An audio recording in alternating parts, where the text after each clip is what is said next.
Welcome back to Bow News Network. We're actually tracking, giving you an update on Tropical Storm Fred as it makes its way over the island of Hispaniola. It's actually right between um, Haiti and Dominican Republic at this time.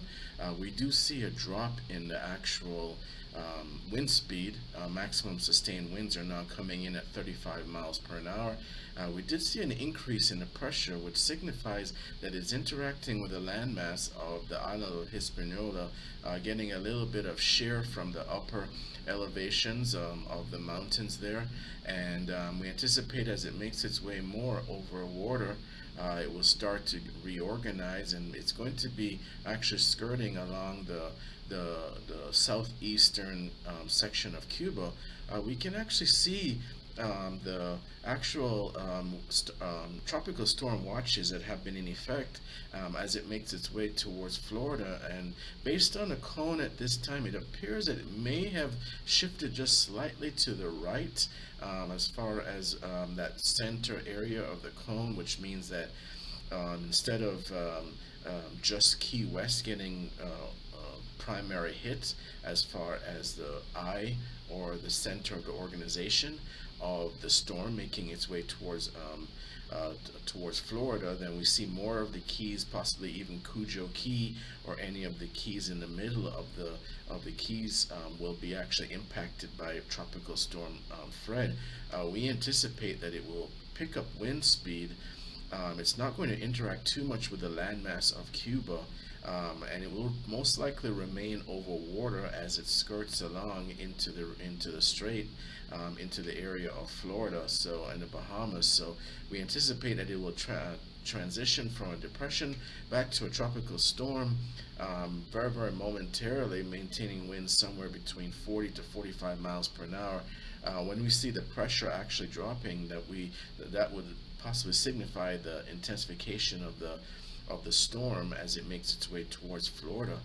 Residents of southwest Florida as well as southeast Florida should be preparing for tropical force winds in the early morning on Saturday.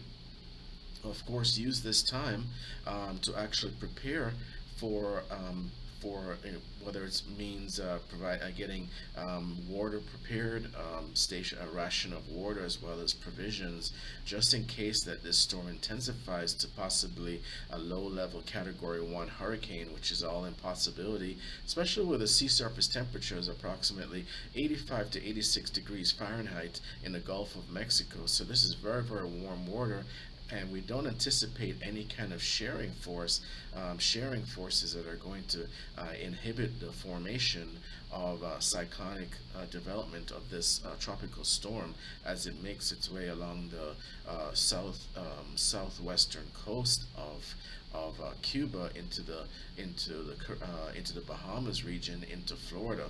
So by all means, make sure that you take advantage of this time to prepare for Tropical Storm Fred, just in case of any unpredictable shifts in the current cone. Right now, it looks like it's going to be moving.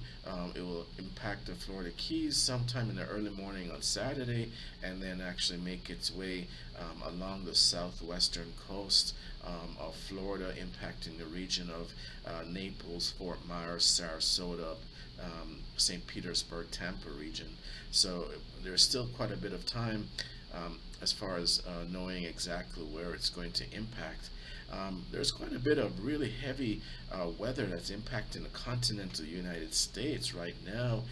We're looking at some severe supercell formation thunderstorms in the region of the Great Lakes near Michigan, Grand Rapids, Michigan.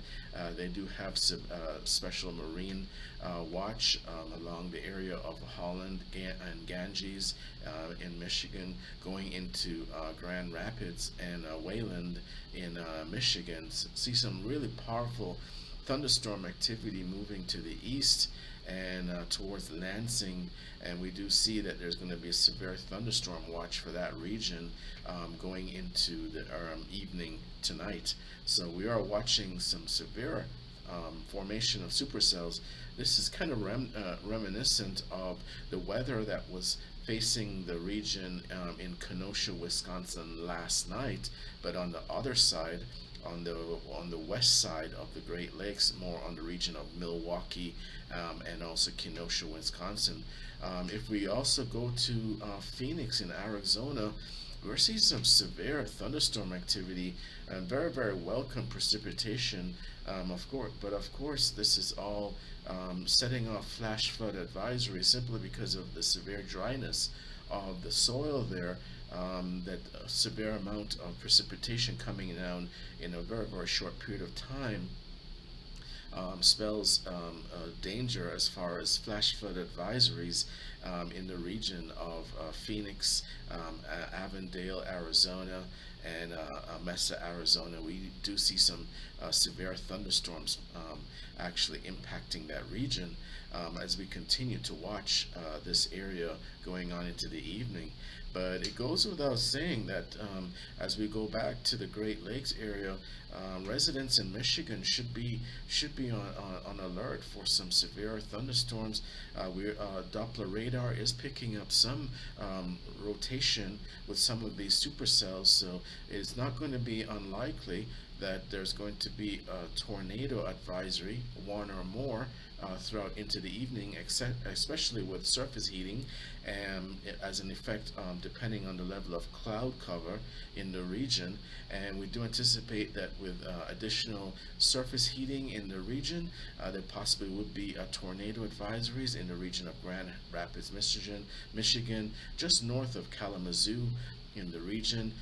Also, we do anticipate possibly scattered thunderstorms on the other side of the Great Lakes in the region of Milwaukee and Kenosha in the Wisconsin area. And of course, we are watching the region of Phoenix for Arizona. Only a few weeks ago, there was a severe thunderstorm activity in the region of Flagstaff, which brought a significant inundation of precipitation in that region, and it created a significant amount of flash flooding in the region. So we do understand why the National Weather Service has actually alerted with flash flood advisories, several flash flood advisories actually, in the region of Phoenix, Chandler, Maricopa County, and in that region at this particular time. So we will continue to monitor weather in this region as we go forward. And just another look at Tropical Storm Fred.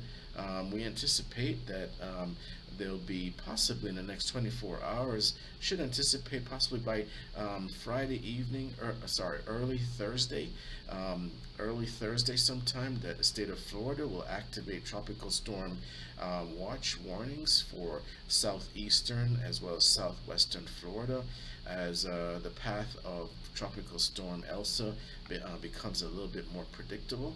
So we will have a lot more information as far as the path of this storm as it makes its way towards Florida. And by all means, please make sure that you smash this like button and also go ahead and subscribe if you're new to the channel. We do appreciate all of our subscribers, and also please make sure that you go ahead and share this video with friends and family, especially friends and family who may be residing in the region of the path of Tropical Storm Fred as it makes its way towards the continental United States. And of course, we will continue to monitor those hotspots in Arizona as well as Michigan for severe weather going into the evening and tonight into tomorrow morning, and we'll bring you those updates to you live here at Bound News Network. Of course, thank you for watching Bound News Network. We hope